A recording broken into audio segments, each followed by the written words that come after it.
Everybody was appreciating and acknowledging that this was a good retreat, and the resolutions, as we shall go through National Resistance Movement members of parliament, including independent-leaning legislators and a section of opposition figures serving in cabinet, have concluded a high-level ideological and leadership training at the National Leadership Institute in Kyankwanzi district. So these 9 days enabled us as a party to make members of parliament know one another.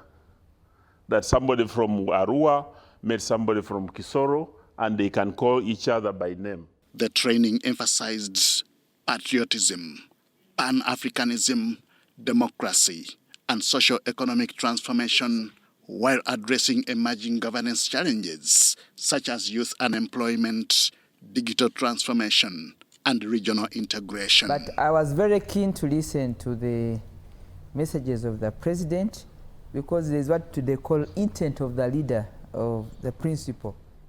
Legislators were urged to prioritize citizen-centered laws, strengthen oversight, intensify the fight against corruption, and improve service delivery across sectors. Kyankwanzi was an opportunity for the new parliamentarians to understand NRM ideology.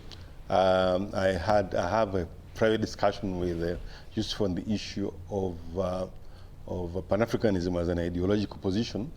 But it's very important that they understand. Particular attention was drawn to bridging the persistent gap between policy formulation and implementation, especially in key sectors, including health, education, infrastructure, and agriculture. The president himself is leading the fight, and that's why he was very emphatic, saying in this Sanja, we are not going to tolerate corruption, and with also emphasis on parliament.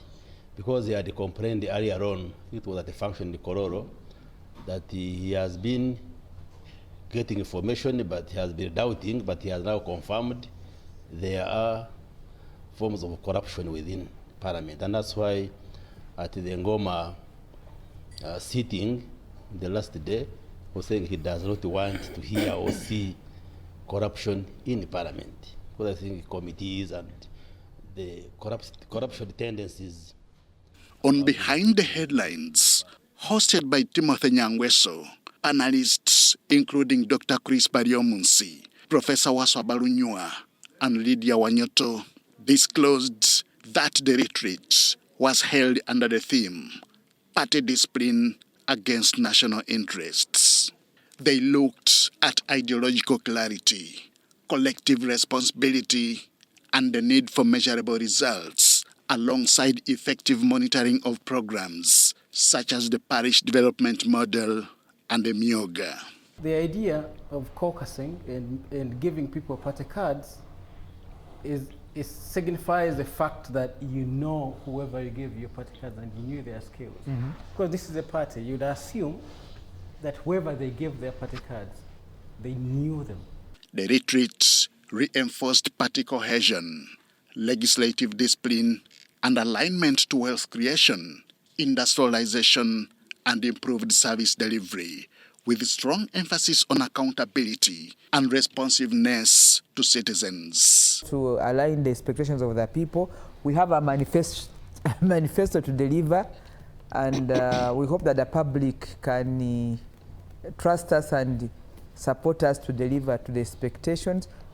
Behind the Headlines airs every Wednesday on UBC, reflecting rising public interest in governance and policy direction.